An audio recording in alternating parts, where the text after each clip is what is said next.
Hi everybody, thank you for taking some time to listen to these last messages in regards to the Dorset trip. First of all, I just wanted to apologise. Fortunately, due to some server issues yesterday, we were not able to have our virtual call as we were due to. So I just wanted to apologise and thank people for attending that meeting. Unfortunately, during that time, I was frantically trying to work out a way to make it work, but unfortunately, the server did let us down and completely blocked my access to Teams, but also blocked my access to my emails. So I apologise for not having been able to contact you either to communicate that last night. So apologies first in regards to that. But moving over then to our Dorset trip, the purpose of this pre-recorded message is in regards to just sharing with you any key information which I think that you need ahead of the Dorset trip, to communicate some last changes with you, to talk to you about our code of conduct, and also just to give you a means to be able to ask any questions that you might have. Now, obviously, this would have worked a little bit different in person, and I would have been able to live give some responses.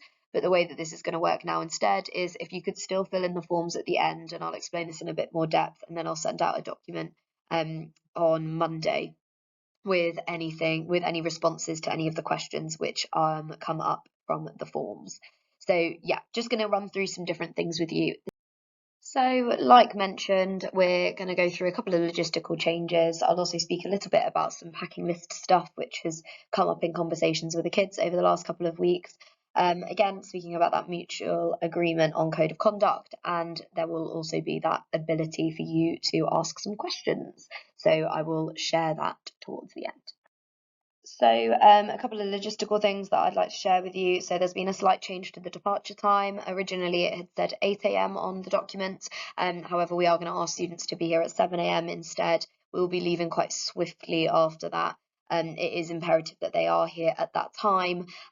We will not be able to wait for students to arrive. They just need to be here on time on that morning. Now, obviously, so extreme circumstances might come into play, but ultimately we do need to be leaving school site quite swiftly. So ensuring that you are, or your young person is here at 7 a.m. please. Also something that I didn't make a big thing of last time, but just ensuring that you are clear on it, is that young people will need to bring a packed lunch with them for Monday. So whatever they come with on that Monday morning, please can you ensure that they have a packed lunch with them too. If they do get free school meals, then that will be provided by ourselves. But yes, can we please ensure that they are arriving with a packed lunch so that they have something to eat on the day. A couple of changes to our plan. So the timetable is still quite similar and in line with the plan which is on the information pack that was given to you on our parents meeting, I think in February now, off the top of my head.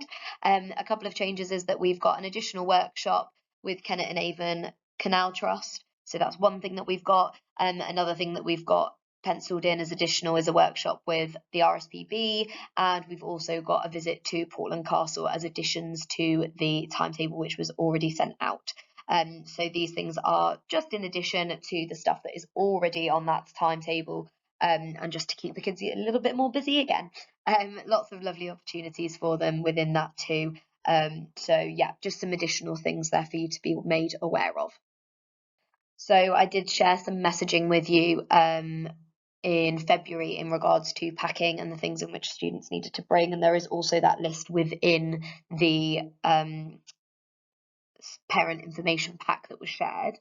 So I just wanted to lightly touch on that again, not in great depth, but just a few reminders. The clothing that they need to pack needs to be clothing which it doesn't matter if it gets dirty, if it gets stained, and they need to have appropriate footwear. Now what that looks like is trainers that they don't mind getting dirty so that it's nice and grippy for them to do their field work in.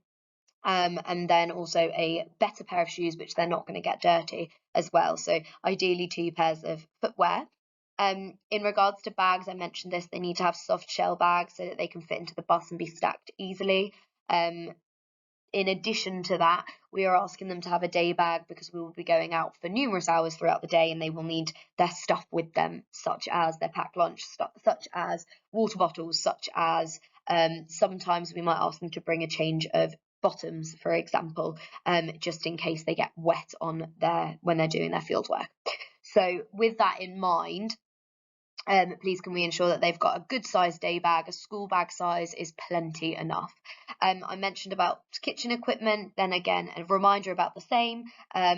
They will need a lunchbox, they will need a bottle, they will need a bowl, plate, fork, knife, spoon to eat with, and just ensuring that those things are personalised or named to some extent. We mentioned about general things that they will need with them, like a pillowcase, like a sleeping bag, like a towel, and they will need indoor footwear for in the hostel.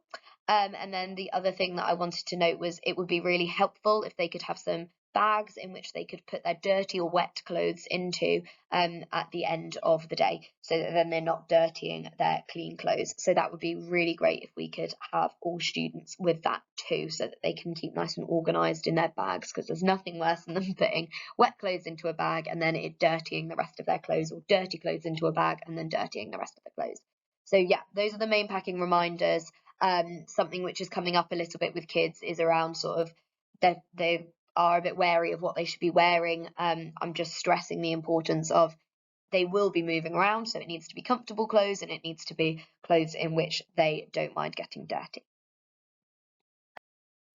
Now, we're going to be asking yourselves and your young people to be completing a code of conduct, just signing it.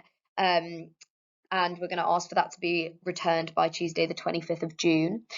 This is important because it just sets out what are the things that kids need to be doing whilst they're away, what are we asking of you, parents and carers, whilst we're away, and what are we as teachers and leaders going to be doing to support the kids whilst they're away.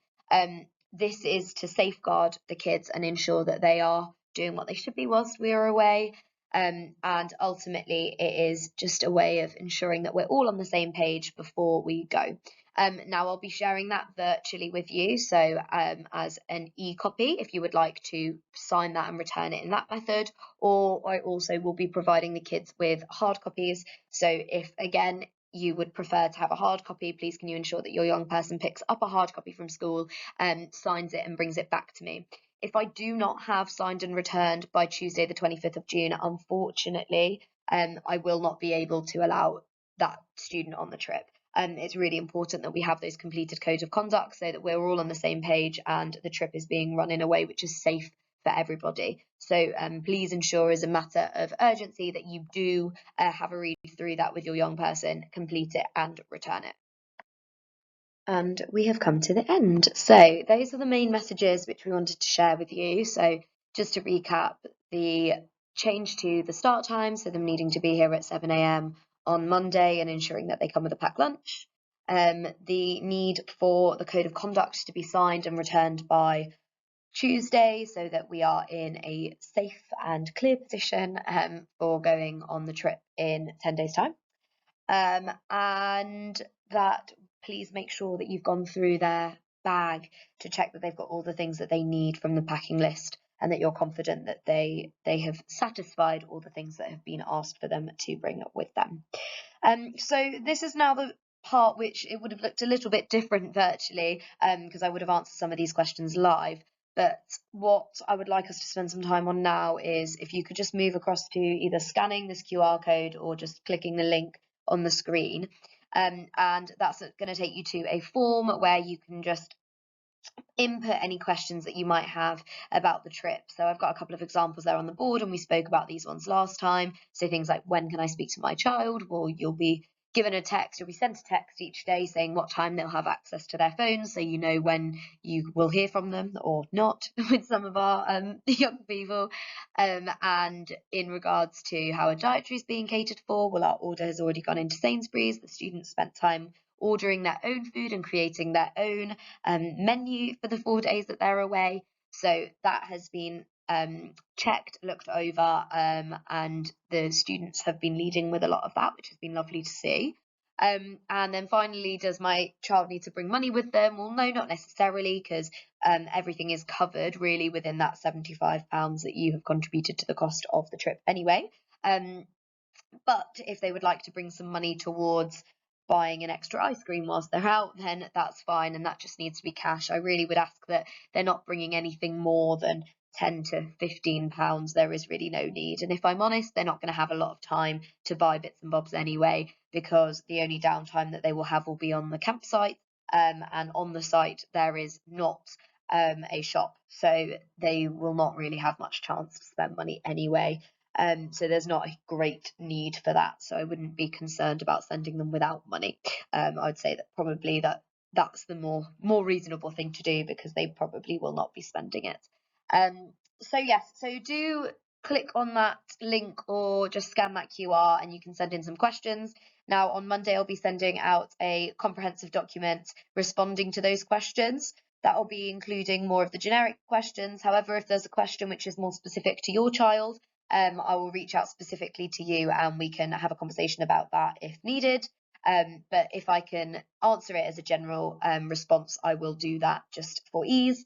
Now, I'll be writing out that document on Sunday, so if you could get your questions in the next 24 hours, just so that I can start to make some steps forwards with that and make a start on that, so that I can get it sent out to you on Monday. Any questions that come in on Sunday, unfortunately, will not be answered in that document, so please ensure that you have responded and input that question before then. Other than that, I'm really looking forward to taking the kids away.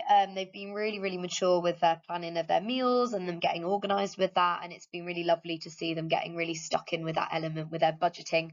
And I hear that there's going to be some lovely meals being cooked whilst we're away. So really exciting. We're going to have a fabulous time, and I'm super, super excited to take them away.